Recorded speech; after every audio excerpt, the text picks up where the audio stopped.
there, I'm Christina Astin, and to celebrate Partnerships Week this year I thought I would make a little series of mini vlogs addressing some of the questions that I know people have about partnerships, especially cross-sector partnerships.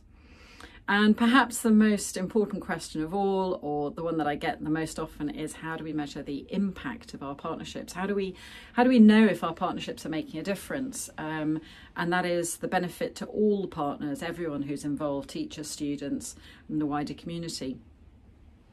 So why is it important to even measure the impact of our partnerships? It's often thought of as a little bit of a sort of adjunct after the event, but I think it needs to run right through everything that we do. I think it's important for three reasons, really. The first is that it's really important to justify any resources that you're spending on partnerships, whether that's teacher time, student time, financial resources, minibuses, and so on, and whether you have to justify that to your funders, your governors, your parents, whatever. The second reason, which is often overlooked actually, is that collecting data to find out how your partnership is going can help to inform future iterations of the projects that you're doing. So, for example, if you find that your partnership is working particularly effectively for Year 10 students, or students who have pupil premium, or for early career teachers, or whatever it is, you can maybe prioritise those participants in future years. And the third reason why I think it's great to measure whether you're making a difference is so that you can communicate that to everyone involved and make sure that everyone's on the same page and realising what the benefits are, and that really can help with sustainability.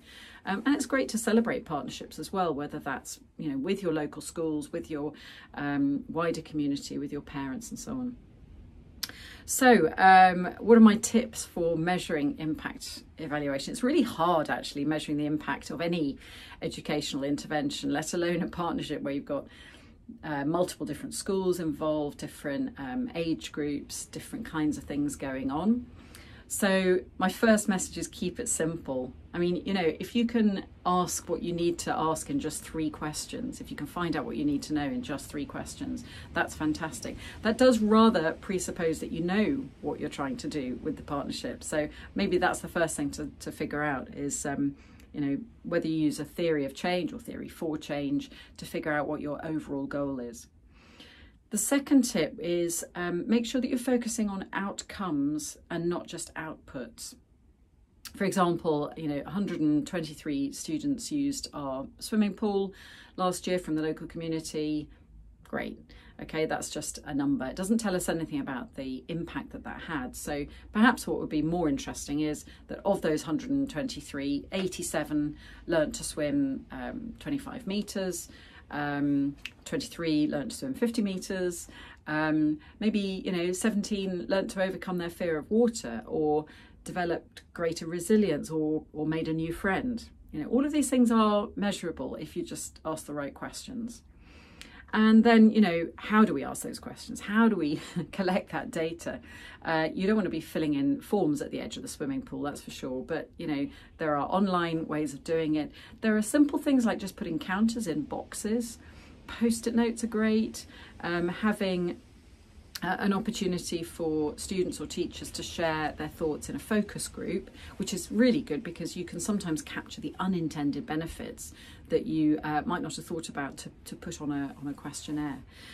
So many different ways of doing that, and it is important that we know that we're making a difference, because times are challenging in education at the moment, and if you're going to collaborate with other schools, it can be just the most amazing thing to do, but we need to know whether it's having an impact. So good luck with that. Let me know how you get on, and if you want any more support, have a look at the links underneath the video, and there's a whole chapter on impact evaluation in the Partnerships workbook as well. Have a great Partnerships Week.